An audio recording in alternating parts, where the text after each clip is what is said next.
हे अर्जुन, हम और तुम ये शरीर नहीं है। हम तो इन शरीर के अंदर रहने वाली आत्माएं हैं। ये शरीर तो केवल हमारे रथ हैं। हम उसके स्वामी हैं। रथ के टूटने से स्वामी नहीं टूट जाता। उसी प्रकार शरीर के सुख और दुख आत्मा को सुखी या दुखी नहीं करते। यदि हम आत्मा हैं, तो फिर ये सुख दुख का आभास हमारी आत्मा को क्यों होता है? ये सुख दुख का आभास आत्मा को नहीं होता, केवल शरीर को होता है। तो फिर आत्मा को क्या होता है? आत्मा को कुछ नहीं होता, क्योंकि ये होना न होना, सुख दुख, सर्दी गर्मी, ये सब प्रकृति के नियम है। आत्मा तो अविनाशी परमात्मा का अंश है, इसलिए आत्मा प्रकृति की सीमा से बाहर है।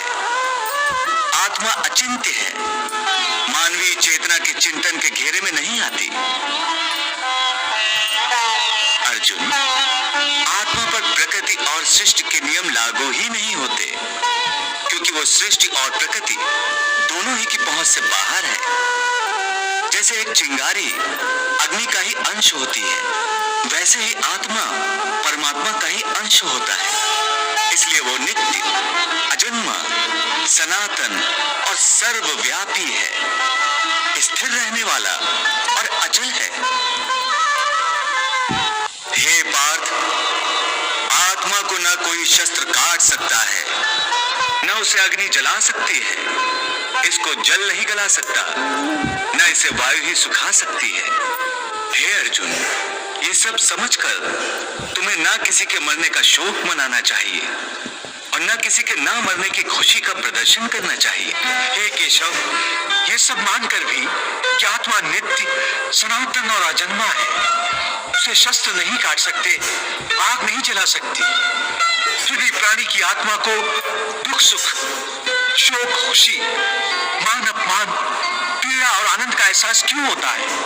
हे पार्थ, मैंने पहले ही तुम्हें बताया कि सुख दुख का आभास करना आत्मा का नहीं, शरीर का काम है।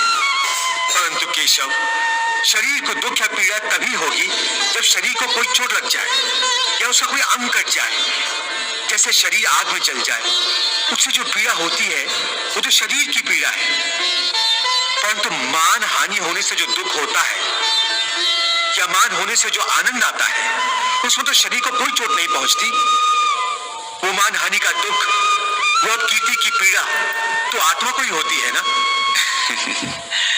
नहीं अर्जुन, ये कीर्ति अपकीर्ति, मान अपमान, ये लाभ हानि, ये जीतने का आनंद अथवा हारने की पीड़ा, ये भी आत्मा को नहीं होती। ये आत्मा का काम नहीं है, ये तो मन की शरारत है। मन की शरारत, इसका क्या अर्थ है केशव? पार्थ, प्राणी के शरीर का एक अदृश्य अंग है मन, जो दिखाई नहीं देता, परंतु वही सबसे शक्तिशाली हिस्सा है शरीर का। ये याद रखो कि मन शरीर का हिस्सा है, उसका आत्मा से कोई संबंध नहीं। आत्मा यदि रथ में बैठा हुआ रथ का स्वामी है, तो मन शरीर रूपी रथ का सारथी है। ये मन ही इंद्रियों के घोड़ों को इधर उधर भटकाता है।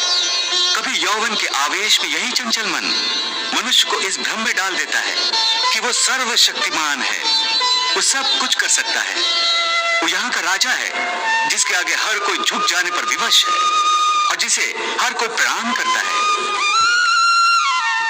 जिस तरह दीपक की बाती को दीपक तले छुपा अंधेरा दिखाई नहीं देता, शरीर के दीपक में यौवन शक्ति का घी जल जल कर समाप्त होने लगता है और दीपक तले छुपा अंधेरा पड़ने लगता है, तो मनुष्य घबरा कर चिल्लाने लगता है, मैं बीमार हूं। ये रोने का नाटक भी मन ही करता है। हे अर्जुन, मनुष्य को मैं के घमंड की मदिरा पिलाकर मदहोश करने वाला पाखंडी केवल मन है। वाह प्रभु वाह।